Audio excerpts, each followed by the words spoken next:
So don't absolutely hate me, but this video, audio and video wise, is terrible. The audio is, I really had to go in there and really edit it up to make it sound even remotely non-buzzy, because this microphone, Rode, by the way, you made one of the worst microphones ever. It picks up all types of static, and that's what you got from that. The whole video, which almost never happens. Usually I have to wait, craziest thing, I usually have to wait 3 minutes before that happens. I mean, until that stops. Whole video like this. And then Canon also made one of the worst cameras ever. The Canon M50. I want to get it right. I believe it's the M50. It's this video. The autofocus on this is terrible. I've been trying to figure out for so long what was wrong with it, and I did figure it out that it is the camera. So I have to get a new camera. The focus is going to be in and out. I'm sorry. The video, it's a great quality video. Please go watch it. I do get into it a lot, but close your eyes if you have to. The audio is better than the video, but it's not that bad. But thank you guys for watching. Enjoy if you want to. So you guys and basketball enthusiasts like to see the only lane, and we are back with a performance review of these, the AE1s, obviously. Before we get into that, do me a favor to like and subscribe if you like what you've seen before, or you like what you see today. And we will just get right into it. Starting off with the traction, which is what we always start with over here. We have a directional herringbone. Love herringbone. I personally think it's one of, if not the greatest traction ever, and quite frankly, it performed very freaking well. It did pick up dust. Like, it looks like, if you can see it actually, if I can, it'll focus on that. It gets dirty. The whole shoe actually gets dirty. I think maybe it's because of the color, but it does get dirty. But the traction is really freaking good. Really good, especially compared to the shoes that I'm testing now. When I was in Italy for about 2.5 weeks, and when I was over there, the court over there was terrible, but I didn't know, right? Because I was playing in these, I played in the Sabrina ones, and then the shoe that I was playing, that I'm performance testing now, I played it, and I was like, I had zero grip. And I was like, what's happening today? And I switched back to the A's, and I was like, okay, I get it now. I get why we're having this problem. It's that these are just better. It's that they're just better. The traction is just better on these. The herringbone just really does help. So I would have to give it a number. I'm feeling in like the number mood. I always do numbers. I'm gonna say the traction is probably like 8, 8.5 out of 10, which is really good. It's really good. I mean, now once you hit like the 9s and 10s, you're talking about like the legendary stuff. It's not up there, but it is very, very good. Surprisingly, right? I didn't think the traction would be that great. Then we can move on up, as we always do, into the cushioning. For the cushioning system here, you have a boost cushioning, and I did see that it had light strike as well, right? I had to read a couple different articles. I actually did have to go watch the foot doctor cut these drawings open. So you do have light strike in the forefoot. Oh, I will put his link in the description, or you guys know the foot. I feel like you guys should know who the foot doctor is. Put him in the search bar. He will literally cut shoes in half to do the review. It's wild. Like, he's done stuff that I've never ever seen on YouTube. But like I was saying, you do have the boost in there. You have the light strike in the forefoot, and you can actually see some of that boost there. If you look through like these directional moves in here, it's very comfortable on the walk-in. I will say that it is very comfortable. It's surprisingly, I would say it's surprisingly comfortable as I put my face inside of the shoe. I would say it's surprisingly comfortable, because when everyone loved Boost, like in the beginning, I thought it was just like an okay like type of cushioning. I don't know if this is focused, and it's bothering me. I feel like I want to take this off and like actually try and focus it. Alright, cool. I think we're focused here. If not, I'm just gonna have to film this all over again like I always do. What were we talking about here? The boost. Love the boost. Really do love the boost. I didn't really, like I said, I didn't really like it when everybody loved it. And now I feel like the last couple models that had boost in it, specifically performance-wise, I really like. If you talk about these, not the names, the Tray ones, I love the boost in those. There was another one that I feel like I really liked, and I can't remember I don't know what it was, but I know that I've been liking Boost for a little bit now, right? The performance side of Boost, especially combined with the Light Strike, I feel like it's getting the job done pretty well. So I do like that. Well, I will say, what's this guy talking about? What I will say though is that you do sit a little bit high on these.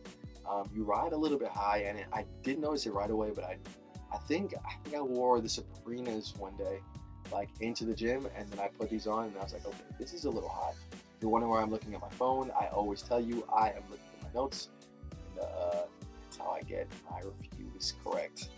Because I don't remember all this stuff, right? I'll go test this stuff for just 24 hours, and then I'll just immediately go into another shoe, right? Some of these shoes I never wear again, but that's a whole nother topic.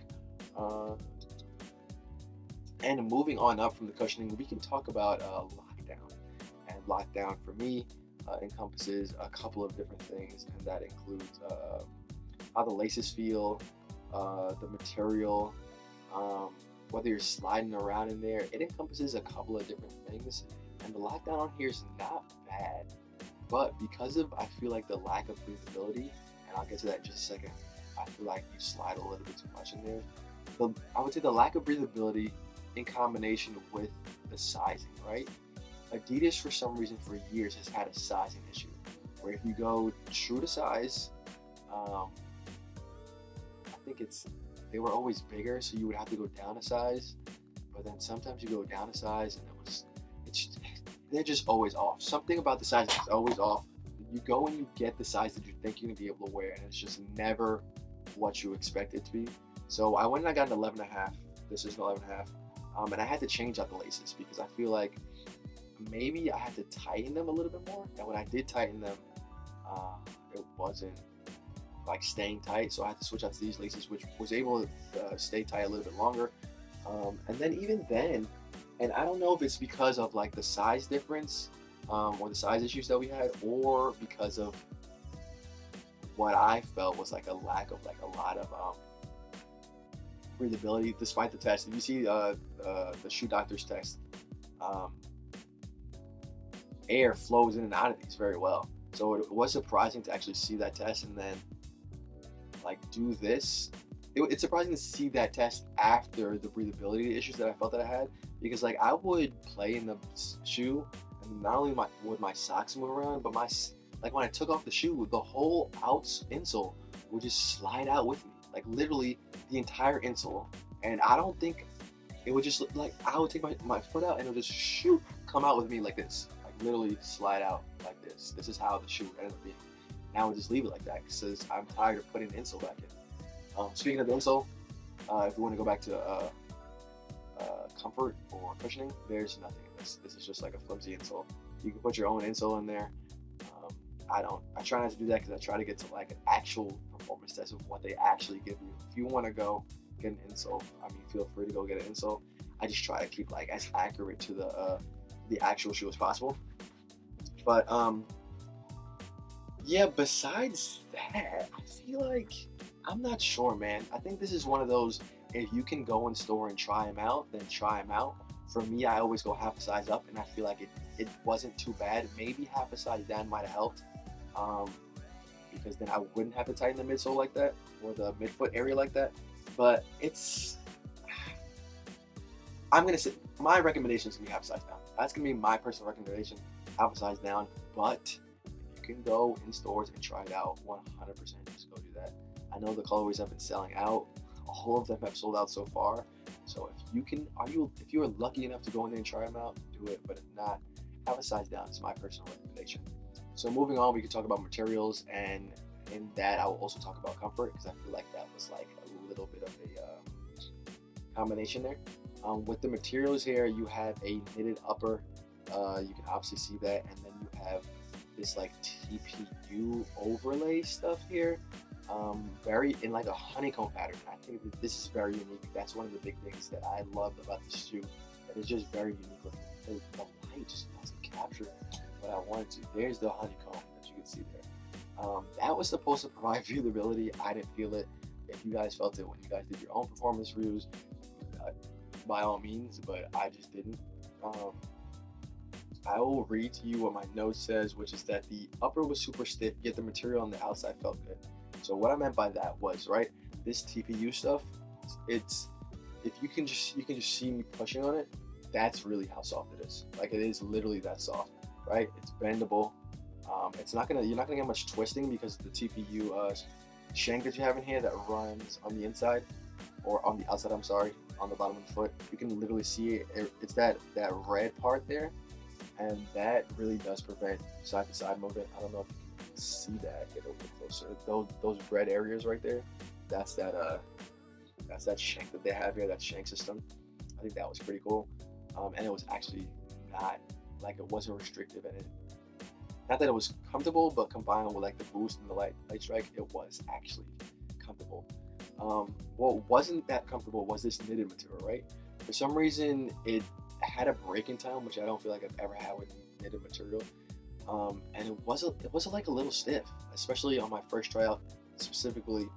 Um, it was stiff, and after a while, I just didn't notice. I never even put in the notes again that I felt a breakdown, um, or not a breakdown. I felt the material was breaking because it was that comfortable afterwards that it wasn't something that I had to even acknowledge. So when it comes to comfortability, it is very, very comfortable. Only thing I will say is the ventilation. That's it on that. I believe the price point is $120. And I'm gonna say it's very, very. Not only is it very, very worth it, but this is gonna be as my first performance test for 2024. It's gonna be super high on my list already. I'm thinking about the other shoes that are gonna come out this year. The JT2. You'll have the Luka 3s come out this year. You might have Sabrina 2s come out sometime soon. Ja 2s might come out soon. Another LeBron will come out. There's going to be a ton of shoes that come out, and I think they're going to have a hard time competing with how well this was and how good a very first signature shoe this was. Like it's a very good shoe. It's really, really good. My sneaker of the year video should be out right before this, and I did mention this, and I mentioned this because if I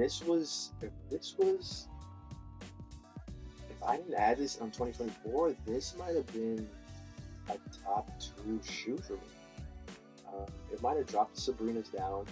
It might have been the Tatum's, then this, or it might have been this, then the Tatum. Because remember, the Tatum's that had that issue, and then the Sabrinas, and those might have been my top 3 sneakers. Because these are really, really good, man. These are really good. I will say aesthetically, if you want to wear these outside, it's not going to work out for you because these get really dirty really fast.